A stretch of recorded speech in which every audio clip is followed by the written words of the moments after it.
I think really from a leadership perspective, I think one of the questions I was anticipating you asking was, more from a demographic perspective of leadership. Historically, I've read that in the financial services industry, it's been mostly male-dominated for years. And I can say when I first joined Fidelity 19 years ago, I remember first sitting in my first management meeting. I was managing a small team of 7 or 10 people. And I was so proud, and I'm a manager, so I'm walking in, I'm sitting up straight.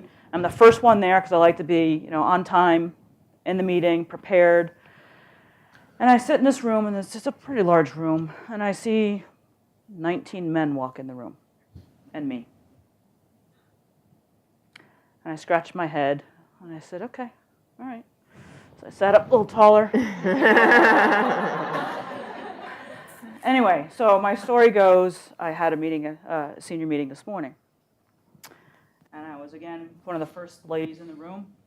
And I watched 8 other of my women colleagues come and join me, and 6 men.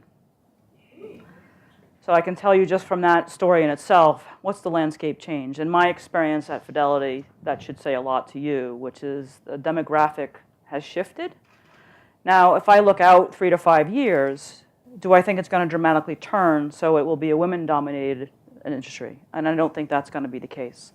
I do think that there's a lot of things that are going on in the industry from a talent perspective, because obviously from a woman's perspective, a lot of people take a pause in their career and they have a family. And sometimes it's a hard choice of how do you balance out having a family and children and that responsibility and giving up your career. And so I think there's a lot of hard decisions that females have had to make in the past. I think from a perspective of talent, that's a lot of great talent that's left the industry. And a lot of companies are now looking and having more of a broader side of how do we re-engage those women that have left and have them come back, because there's such a great talent pool. And you need the balance between men and women in the industry. There are strengths on both sides, and you can't be successful without them both. But I do think that there's a little bit of a shift of how do we go and reconnect with those that have left, that have been in senior positions or in leader positions, and bring them back into the industry.